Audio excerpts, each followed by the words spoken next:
ปานเจ้าก็อธิษฐานก้มกล่าวไหวพระพุทธเจ้ายอดศรัทธาปัปปะจาถือบวชถือศีลลวดภาวนาอยู่ดงป่าหนาป่าไม้นับอ่านได้เมินนานก็ได้ถึงอภิญญาสมาอภิญญาญาณสมาบัติทั้งสี่ลบหลีกลี่มันภัยกันอายุไขแก่เท้าเปียที่เข้าเบียนคุยกันตายหนีมุ้ยมางจากโลกกว้างเมืองคนได้เอากลไปเกิดในห้องฟ้าเลือดตุสิตาก็มีหันและแอนนา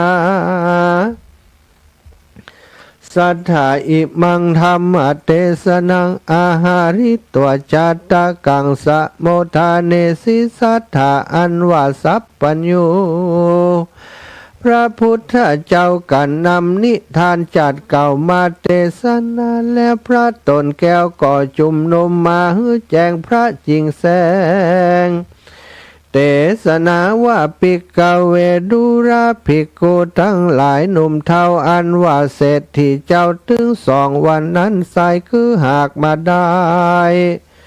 พญาสีสุทโธธนะและนางสิริมหามายาอันเป็นปิตามารดาแห่งเท้าตถาคตในกาลบัดนี้และนาอันว่าพญาเตวิเตหราชาในวันนั้นไส้คือหากมาได้พระกาลุตายีในกาลบัดนี้และนาพุทโตโลกานาโตสัมมาสัมพุทโธเอวังทาเลทะอันว่ามโหสถตนองค์อาจหูฉลาดกองดีพระยามีมากกว้างไฟบ่ออ่างเตรียมตันได้สอนปันบอกเล่ายังคนหนุ่มเทายิงใจได้ผ่านภายไปรอดเวียงแก้วย่ออดเนละปันเป็นป้นไปมานม้วนโมหือได้อยู่ตีขาในกาลนั้นใสคือหากมาได้เฮาตถาคตตนเป็นที่จังที่เปิงแก่โลกถึง3ในกาลบัดนี้และนาโยปุคโลอันว่าปุคละหญิงใจได้เกิดมาในปีสันชาติก่อนได้ร่วมกับเจ้ามโหสถแรกแต่เก้าหัวตีอันจักได้มาเกิดเป็นคนนั่นนาได้เอาจิตตวิญญาณแห่งตนเข้าไปอาศัยอยู่ไม่สักเขียนอันมีผีเสือและยักษ์ผีเสือเชื่อยักษ์และหมาหักษาอยู่จึงได้ผู้อุเจรจากกันไปมาว่าดูลาเขือเจ้าถึง2เหยข้านี่จักมาอยู่รวมกับเขือเจ้าบ่ได้แต่และเยาว่าเปียทิมาบังเกิดแก่ตุข้าจึงขอลาเจ้าไปสู่จึงขอลาสู่เจ้าไปก่อนแดเตอข้าจักไปเอากำเนิดเกิดที่ข้ากุลแห่งคนทั้งหลายปุ่นและนาพี่ว่าหลอดวันลุนมาลอยมีพยาธิมาบังเกิดแก่ตุข้าก็จักขอเอาเครื่องขียาปูจามาฮือสู่เจ้าขอสู่เจ้าจงฮับเอาพยะและพยาธิและพยาธิทั้งหลายนั่นไปจิมเตอะกันเจียนละจะพาสลายกันสันนี้แล้ว จึงได้เอากำเนิดเกิดในคัพพระมารดาแห่งตนจึงได้เกิดมาเป็นคนยิงใจทั้งหลายบัดนี้แหละนาคนเกิดปีสันลงโดยถาตุดินได้กำเนิดไว้พระธาตุเจ้านครพนมหือได้สร้างธรรมะมโหสถท่านเป็นธรรมชะตาแห่งตนอุตตมะตนางยอดด้านแห่งตนหือได้สร้างกำแพงเป็นกางกำแพงเป็นต้านก็จักเป็นมังคละอุดมสมฤทธิ์ที่มากนักแม่นจักผาธนาเอาสุข3ประการคือสุขอันมีในเมืองคนและเมืองฟ้าสุขอันมี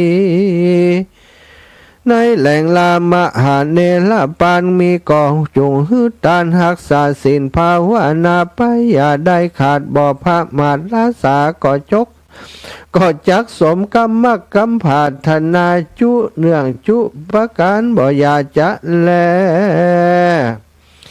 นิธิตังขียสังวันนาวิเศษจะห้องเหตุมโหสถก็บางค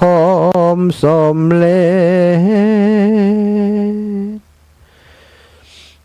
ผูกที่เก่าจบลงไป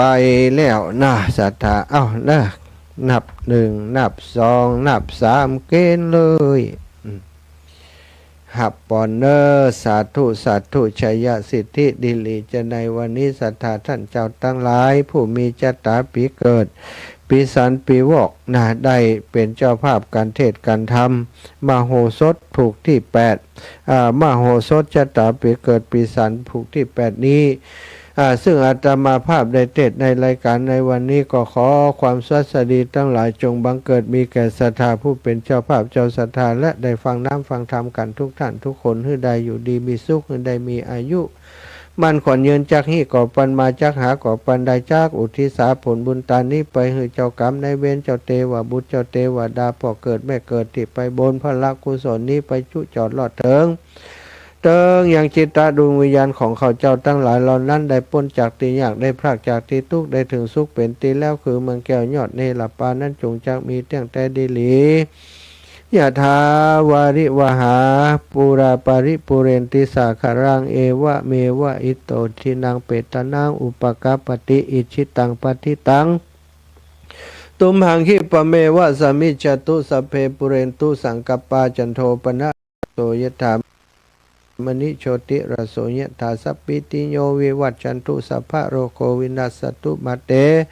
ภวัตวันตารายโยสุขีติคายุโกภวะอภิวาทนาสิริสานิจังวุตตาปัจจายโนจัตตารโธรรมาวัฏันติอายุวันโนสุขังพลังนิพพานังปะระมังสุขังจบลงไปเป็นที่เรียบร้อยศรัทธาภัยเป็นเจ้าภาพก็อย่างที่บอกเนอผู้จากันทำแล้ววันผูกมาเจ้าใส่บาตรก็เอาไปใส่บาตรโตยไปวัดก็เอาไปโตยถวายเป็นกะน้ำกะไฟก็ได้เรียบร้อยเนาะวันนี้ได้ไปขอขอบคุณโยมแม่โยมปี่โยมน้องญาติโยมทั้งหลายพี่น้องบ้านนางแลโดยแม่สุขแม่คำสุขแลกันท่าแม่บัวลอยสายเขียวนะแม่พิษสมัยหลายแม่เปิดนิมนต์ไปบิณฑบาตที่บ้านนางแลแล้วก็ได้ถวายข้าวน้ำโภชนาอาหารภัตตาหารเจ้าจังหันเนาะเป็นกับข้าวเมียงเป็นน้ำพริกเป็นแกงฟักขี้กวางเป็นแกงฟักปังอะไรเนาะโอ้หลายอย่างก็เป็นกับข้าวเมียงก็ทำให้เจริญอาหารดีขอบคุณเนอะโยมแม่ตั้งหลายบัดเต่าแต่ด้านเพิ่นก็ยังฝากปัจจัยเป็นโรงทานมาตัวเนาะแม่บัวไข่กินกัมบันอันนี้บันตาโลทำบุญก๋วยเตี๋ยวก็ขาเจ้า50 บาทแม่จันฟองฟูชื่นบันสำเภาก๋วยเตี๋ยวก็คาแหม10แหม100 บาทแม่จันฟองฟูชื่นบันสำเภาตานทำปีเทาะ100 บาทแม่บัวไข่กินกัม100 บาทแม่บนเตชะนานบ้านฟ้อน100 บาทแม่สุภาพรอินทรีบ้านฟ้อน100 บาทนะอันนี้เป็นการเทศที่อันวิทยาลัยสงฆ์นครลำปางแม่อุไรวันบ้านศาลาแหม100น้องสมจิตอินทรวิจิตบ้านฟ้อนแหม100แม่คิมศรีอินแก้วแหม100รวมกันเป็น700อันนี้ตานไปที่อันวิทยาลัยสงฆ์เก็บไว้ก่อนเนอะอันนี้พี่น้องนางแลแม่น้อยแลใจบ้านปันเงาถวายปัจจัยกาน้ำกาไฟแม่มีหม้อสีใจก็ถวายส่วนตัวมาแม่ดาบ้านนางแลก็ถวายมานิซองบ่มีชื่อก็ถวายมาแม่ทองสายนางแลถวายมาแม่ทอง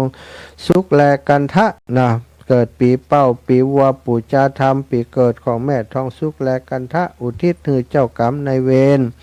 แม่ทองสุกแลกันทะถวายสนตัวแม่ทองสุกแลกันทะร่วมทงทานก๋วยเตี๋ยววัดศรีภูมิมาตาส้มปล่อยพ่อวิราชแม่พิษสมัยเขื่อนคำแสนอุทิศกุศลไปหาพ่อแม่ญาติเจ้ากรรมนายเวรพี่น้องนางแลพ่อวิราชแม่พิษสมัยเขื่อนคำแสนพ่อวิราช ร่วมทำบุญก๋วยเตี๋ยวแหม100 บาทแม่พิษสมัยเขื่อนคำแสนปีมะแม่นิกันทำแม่อำรวยตาเถื่อนบันหมอถวายส่วนตัวเนอะโอเคเรียบร้อยเนาะศรัทธาญาติโยมแม่บัวลอยชัย เจริญปอน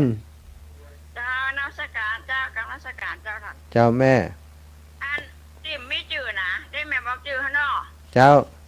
แม่ได้เขียนให้แม่จังละร้อยเนาะแม่บอกว่าใส่เดี๋ยวสบายสวนร้อยสบายอาหารก๋วยเตี๋ยวร้อยเนาะเจ้าอาหารแม่จันแก้วมหาวันแหมจังละร้อยแม่ทำซุปคิดปลาท้าแหมจังละร้อยเนาะแล้วก็ยังแม่แสงเวียนน้องน้อยแม่เดียวเนาะเจ้าแม่แสงเวียนทำร้อยหนึ่งจะอันก๋วยเตี๋ยวเจ้าแม่แล้วแม่ละไม้และสันกลางน้ำร้อยหนึ่งที่เป็นน้ำยืนเฮิร์ดอันหน้าสอนหน้าทานอ๋อใจเจ้าแม่นั่นกาก๋วยเตี๋ยวเนาะผมได้เสร็จเจ้าแม่กาก๋วยเตี๋ยวเนาะโอเคแล้วก็อันแม่บัวลอยมันมอ40 บาทเจ้าแม่แล้วแม่ท้องคำซุกที่ปลาท้าแหม40 บาทกาก๋วยเตี๋ยวเจ้าวันนี้เจริญอาหารตอนเพ้นได้ฉันอย่างเลยกินพักนักตอนเย็นเป็นอย่างก็ตอนเย็นตอนเย็นก็มีกล้วยมีอย่างกระเพาะละแม่สาธุเนื้อแม่เนื้อบุญรักษาขอบคุณแม่นักเจ้าสาธุจ้าถวายความเคารพครับท่านอาจารย์ตุลุงกฤษพุทธอุทยานเชียงใหม่เจียงดาวฟังอาจารย์แล้วสบายใจนะสบายขอบคุณครับหลวงตาครับดีมากเลยอาจารย์เอ้ยครับขอบคุณหลวงตามากมายเลยครับไปไม่ต้องขับแล้วครับผมอาจารย์ครับแม่ลุนเตยาว่ายังใดได้แล้วก้านี่เจ้าได้แล้วเจ้าโอเคเรียบร้อยเนาะจบข่าวแล้วเงินเราจะโอนไปแหละแล้วแต่แม่เด้อสาธุเจ้าอันเดียวกันฟ้าจันเจ้าเดี๋ยวจะโอนตังค์ไปให้เนาะจ้าเขาหมายเลขเนี่ยเขาลืมไปจ้ะส่งไปแล้วเหรออยู่ไหนฮะนะติดปฏิทินฮะเหรอเขียนไปแล้วเหรอน้อยนี่เด้เดี๋ยวโอนจะตังค์ไปกันได้ก็ได้กะไปฝังไปเหี่ยมยังเด้อครับสายอื่นก่อนสัตว์ตู้ไหมพอต้องฝังต้องหีบยายพรร้องวัวแดงข้างกำแพงวัดบ้านหิมวัดกะบ้านอยู่หิมวัดกะหิมวัดน่ะดูต่างฟังสวดเนาะตึงวันน่ะเนาะชุ่มบรรจุเนี่ยแล้วก็นี่โยมพระทวดเจ้าพระเจ้าหน่อยดีหมดอ่ะดีแล้วปั่นกันคนน้อยยายพรได้แล้วนะปฏิทินนะสาธุดีใจตุยหันล่าหูจักก็มหาสมชาติคนใด131จ้ะเฮ้ยดีมากสาธุยายพรได้ปฏิทินแล้วแม่นวลยอดคำปานเจริญพรแม่เจ้าไว้กับเจ้าแม่ยังได้โอนตังค์เนอะมันได้ก็ได้ฝั่งมันยังฝั่งก็ได้เนาะสบายใจเถอะเอาสะดวก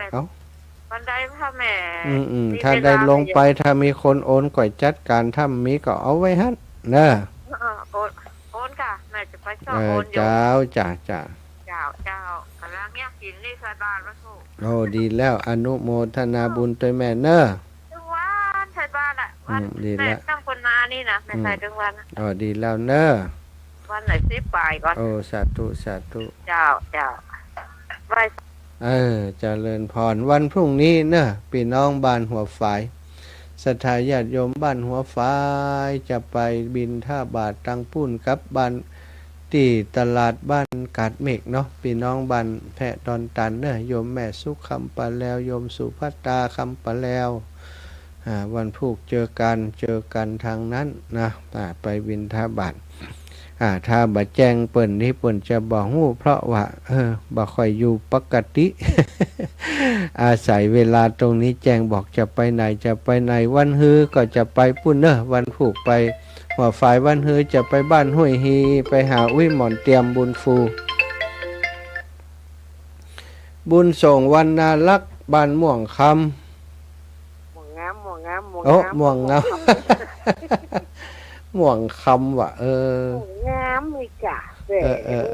สาธุครับได้ครับวันนี้นะครับเนอะสาธุครับเดี๋ยววันพุธผมจะไปโอนเด้อแล้วแต่สะดวกเนื้อปอบุญทรงเด้อผมจะโอนให้200เนาะสาธุปอบุญทรงอยู่ดีมีสุขเด้อสาธุสาธุบ้านม่วงงามอำเภอแจ้ห่มสาธุปอบ้านม่วงงามพิมพ์เปิ่นเป็นม่วงคำว่ะใช่คำกับงามก็ดีเหมือนกันศรัทธาพระครูเนาะก็ ขอบคุณเนอะศรัทธาญาติโยมจะมีงานบุญเนาะที่วัดศรีภูมิมาในวันที่30 31 30นี่มีซอด้วยนะ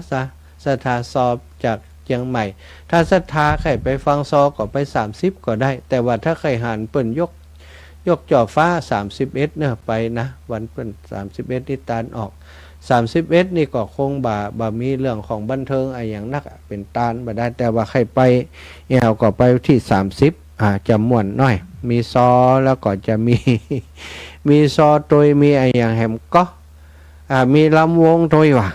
ตอนบ่ค่ำบ่คืนนะอาตมาได้ไปตีตั้งซุ้มให้หลวงป่อตะวาซุ้มด้านเหนือเรียบร้อยแล้ววันนี้แปลงซุ้มด้านตะวันตกคิดว่าจะใช้เวลาสัก 2-3 วันวันนี้ช่วยกันลุมกันเนี่ยเนาะตั้งโครงตั้งอย่างแล้วก็ฮือเบิ่มฮือตุปิตะวันช่วยเอาไปเอามาจัดแล้วเหี่ยววันนี้ล่ะนี่ วันพุธจะได้เอาไปติดตั้งให้หลวงป่อเนอะจะเลินปอนโยมแม่เจ้ามามันสิหมดเก่าบัดใดขนั่นแฮะวันฮือไปห้วยฮีวันหนึ่งไปไหนฮะถูกหัวช้างวันฮือวันหนึ่งแปลว่าวันหยังจะไปฮู้เนี่ยมันจะถ้าจะจบข่าวที่ปุ่นวันผูก25เนาะ25ไปหัวฝาย26ไปห้วยฮี27ไปอันถกหัวช้างเหียกำ28ไปสีหมดเก้าแล้วก็จะเดินทางเด้อก็ไปปุ่นกะเมืองฝังแล้วกะไปเข้ากำปุ่น28 29 2 คืนจะไปเข้าจอมวันที่28นี่มันใจรู้แล้ววันเสาร์ที่30 31ไปจ่วยงานหลวงป่อปิกมาจ่วยงานศรีภูมิมาวันที่ไป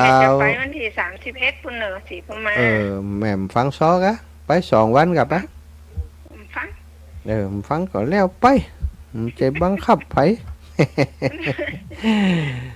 เดี๋ยวมีคนจ้องตัวนี่เหลือดาราก่อนเนาะจ้องตัวไอ้แม่กะจ้องตัวพระอาจารย์นะคะไปหลู่ไปจ่วยเปิ่นได้เปิ่นจ้องอย่างสักอย่างหลู่จ่วยเปิ่นได้หลู่เปิ่นหลู่จ่วยเปิ่นหลู่ไปแปลงซุ่มเฮอเปิ่นไปติดตั้งเฮอเปิ่นอินดูครูบาอาจารย์จัดตัวขอบคุณนี่แม่นะเจ้าบุญรักษาอีแม่เด้อเจ้าก็ขอบคุณครับศรัทธาญาติโยมทุกคนทุกท่านตัวเนอะอาตมาออกรายการก็จะบอกข่าวสารงานบุญฮื้อตัว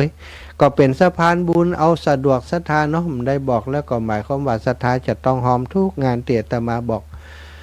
ก็หอมมากันนักแล้วนะหอมบางงานก็เว้นพ่องก็ได้มันเป็นยัง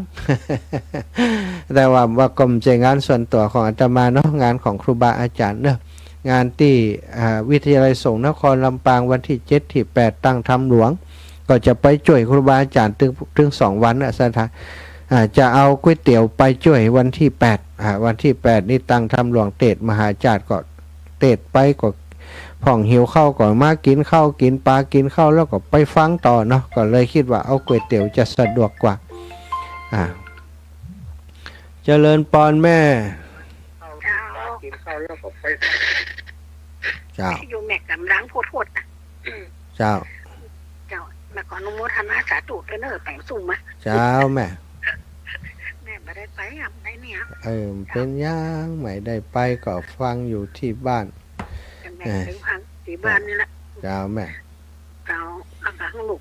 รักษาตัวของนะ จ้าสาธุจ้า ก็เป็นวัดเป็นอาน เป็นยังแข็งแรงดีกำลังดี ขอบคุณเด้อขอบคุณเด้อเจ้าอนุโมทนาบุญเนาะก็มีงานที่อยากจะเรียนเชิญเจริญพรศรัทธาได้ไปฟังกันนักๆเนาะต่างทำหลวงเทศมหาชาติก็เป็นมงคลเป็นกุศลอย่างใหญ่นะเปิ่นจะหาฟังได้ง่ายๆเหมือนกันกุเตื้อกุปีจะจัดที่นาวัดบุญญาวาสศาลหลักเมืองเนาะศรัทธาแต่ปีนี้เนื่องจากว่าทางครูบาอาจารย์อยากจะถวายทานอาคารหอประชุมวันที่27ก็จะต้านหอประชุมแล้วตอนบ่ายก็จะเริ่มเทศตั้งธรรมหลวงเทศมหาชาตินาที่วิทยาลัยสงฆ์นครลำปางหลวงปู่พระราชธรรมาลังการเปิ้นชอบตั้งธรรมหลวงนี่นะแล้วก็เฮาได้ปีที่ผ่านมาพระราชทานเพลิงศพหลวงปู่ก็จัดที่วิทยาลัยสงฆ์เนาะอันนี้ก็เท่ากับว่าจะได้อุทิศบุญไปให้หลวงปู่พระราชธรรมาลังการโดยวันดีอ่อนสีบ้านปังบงเจริญพรนมัสการวันได้อันนี้ค่ะเป็นเดี๋ยวนี้เป็นสถาปนิกนั่นแหละฮัดเนี่ยฝึกเนี่ยเอาบุญตัวนะบัดเลยไปแอลฟอเปิ้นน่ะเจ้าสายถ้าจะรุดเป็นละเจ้าแม่เจ้าสัตว์เนอบุญรักษาเจ้าบุญรักษาอยู่ดีมีสุขเสียงถ้าจะมาขัดเจ้าเสียงถ้าจะมาขาดตอนสุดท้ายตะกี้เห็นแวบหายไปกำแล้วแต่มันเนาะศรัทธาเสียงมันขาดหายไปนี่อันตอนนี้โปรแกรมของตัวลิงก์ของอาตมามีปัญหาเนาะเดี๋ยวจะเขาเอาคอมพิวเตอร์ไปจัดการกันก่อนน้องดิวอนุพงษ์ตาจินะถ้าจะได้เปิ่งดิวละศรัทธาญาติโยมเวลาหมดเวลาขอนำรายการจากลาศรัทธาไปด้วยเวลาเพียงเท่านี้ขอความสุขสวัสดีจงมีแก่ศรัทธาสาธุชนคนดีทุกคนทุกท่านเนอะจัตตาโรธรรมาวัฏันติอายุวันโนสุขังพระลัง